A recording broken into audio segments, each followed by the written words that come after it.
सुबह सुबह उठना होगा, देर से सोए तो सुबह उठ। मिनती किसी भी हालत में राधिका को अकेले बाहर निकलने नहीं देती। मिनती के मन में हमेशा एक डर बना रहता है। राधिका भी आजकल अकेले बाहर नहीं जाती। वो अपने पिता राघव के साथ कभी कभी जंगल जाती है। अरे बिटिया रानी, अगर तू मेरे साथ ना भी आती तो चलता। मुझे तो लकड़ी काटने में बहुत समय लगेगा। अब तू इतनी देर क्या करेगी बता। पिताजी, मुझे घर पर बैठे रहना बिल्कुल अच्छा नहीं लगता। मैं भी आपके साथ लकड़ी काटूंगी।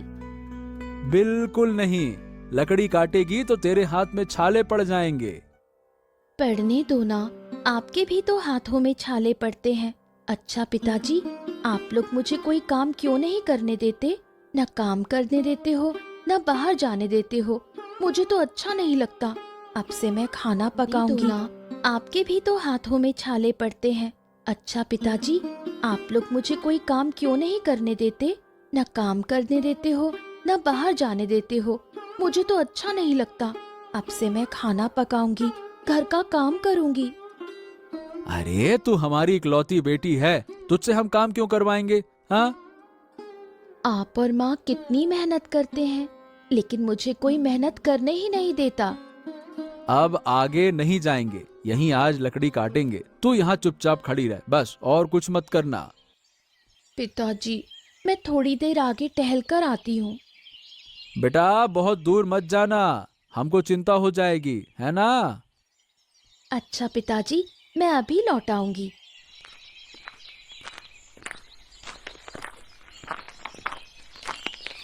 कौन है तू बेटी? इस जंगल में तो कोई आता नहीं। तेरे जैसी सुंदर लड़की यहाँ। तुझे चलते देख लगता है जैसे चारों ओर उजाला हो रहा है। उधर तो जादुई तालाब है। आप उधर कहाँ गई थी? मेरे पिताजी और माँ मुझे वहाँ जाने नहीं देते। मैं रोज एक बार यहाँ आती हूँ। जादुई तालाब में एक अभागी लड़की की तलाश में आती हूँ, लेकिन अब तक उसका कोई पता नहीं मिला। तू घर लौट जा बेटी। अकेले जंगल में घूमेगी तो तेरा नुकसान हो सकता है। जंगल के पास ही हमारा घर है, इसलिए डर नहीं लगता। और फिर मैं अकेली नहीं आई, मेरे पिताजी मेरे साथ हैं। उधर ही है मेरे पिताजी। बेटी, जरा तेरा हाथ तो देखूं। ये क्या? तेरे हाथ में तो वही तीर का निशान है। मैं ये क्या देख रही हूँ? मेरे पिताजी बुला रहे हैं, मैं जा रही हूँ। 22 साल पहले जिस लड़की को मैंने तालाब के पानी में बहा दिया था, उसके हाथ में भी बिल्कुल ऐसा ही तीर का निशान था। ये लड़की कौन है? 22 साल से मैं रोज एक बार इस जादुई तालाब के पास आती हूँ। अगर कभी उसका कोई पता मिले, मुझे उस लड़की की सच्चाई जाननी ही होगी। कई दिन बीत गए। राहुल और टीना ने तय कर लिया कि राजा और रानी को जादुई तालाब के किनारे बांधकर रखेंगे।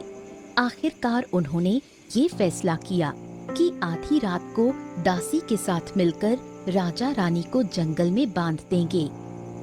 हाँ, बहुत अच्छे से बांध दिया है। अब ये भाग नहीं पाएंगे। दासी, चलो हम महल वापस चलते हैं।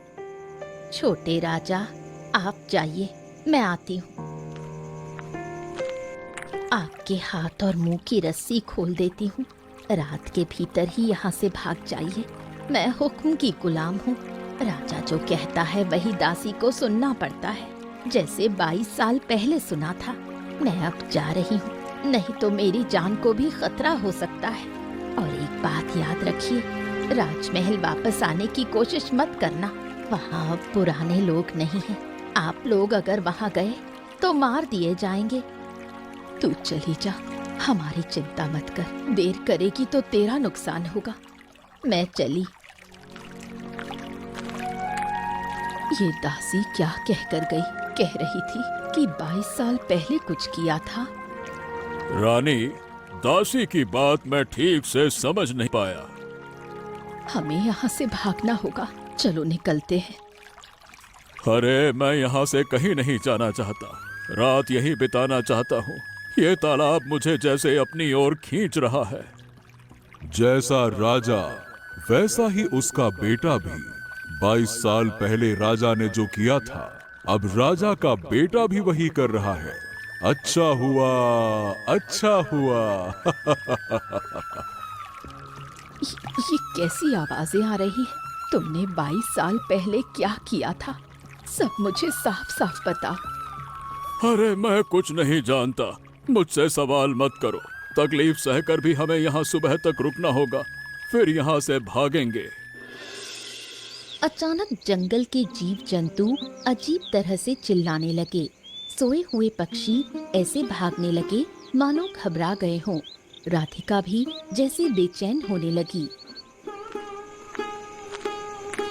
माँ, मुझे बहुत तकलीफ हो रही है। नींद में बहुत बुरा सपना देखा। मेरा मन हो रहा है कि बाहर भाग जाऊं। वो जादुई तालाब मुझे बुला रहा है। मैं वहां जाना चाहती हूँ। नींद में तू चीख रही थी। तेरी चीख सुनकर ही मैं और तेरे पिताजी दौड़े आए। हाँ, जंगल के पशु पक्षी भी अजीब कर रहे हैं। लगता है जैसे उन्हें भी बहुत कष्ट हो रहा है। अच्छा, याद है तुम्हें भाग्यवान, 22 साल पहले एक रात बिल्कुल ऐसा ही हुआ था। हाँ, मुझे बहुत अच्छे से याद है। वही सब आज फिर हो रहा है। ओ माँ, मेरे साथ ऐसा क्यों हो रहा है? मैंने सपने में देखा कि आप लोग मुझे छोड़कर कहीं दूर जा रहे हो। ऐसा सपना क्यों देखा माँ? हम तुझे छोड़कर कहाँ जाएंगे बेटी? हम तो तेरे पास ही हैं। तू ही तो हमारी जान है। माँ, मैं एक बार उस तालाब के किनारे जाना चाहती हूँ। अगर वहाँ ना गई तो मुझे बहुत पीड़ा होगी। तालाब का पानी मुझे बुला रहा है। मुझे जाने दो। अरे, इतनी रात को वहाँ नहीं जाया जा सकता बेटी। हम तेरे पास हैं ना, तुझे कुछ नहीं होने देंगे। तू जरा सोने की कोशिश कर। मैं तेरे सिर पर हाथ फेर देती हूँ। मुझे नींद नहीं आएगी माँ। मेरे शरीर में जैसे आग सी जल रही है। मुझे जाने दो तालाब के पास। समझ गया, जब तक तालाब ना जाएं तो ठीक नहीं होगी। चल, हम तीनों मिलकर चलते हैं। चल चल बेटी, हम भी तेरे साथ चलते हैं। चलो।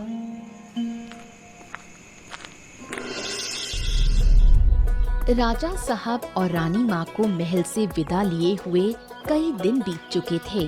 उधर राहुल और टीना नील नदी की सैर करने निकल पड़े। कमाल, अद्भुत अद्भुत, कितना सुंदर है ये प्राकृतिक दृश्य। लगता है जैसे मैं प्रकृति में खो गया हूँ। इस पल ऐसा लग रहा है कि मैं दुनिया की सबसे खुश इंसान हूँ। हमें अब कोई रोक टोक नहीं है। राजमहल अब से मेरे पिताजी के आदेश से चलेगा। हाँ, अभी तो महल की बातें सुनने का मन भी नहीं है। अभी सिर्फ मैं और तुम। जिंदगी भर हम साथ रहेंगे। कोई भी बाधा हमें अलग नहीं कर पाएगी। हम दोनों हमेशा हर मुसीबत में एक दूसरे का साथ देंगे। अरे वो तो कहना ही क्या। देखो, सूरज कैसे पश्चिम के आकाश में झुक रहा है। लाल किरणें निकल रही हैं। चलो नदी में तैराकी करते हैं। अभी नहीं, इस ढलती शाम में अगर तुम तैरी तो ठंड लग जाएगी। अरे घूमने आए हो और बीमार पड़ गई तो अच्छा लगेगा क्या? हाँ, ये बात तो सही है।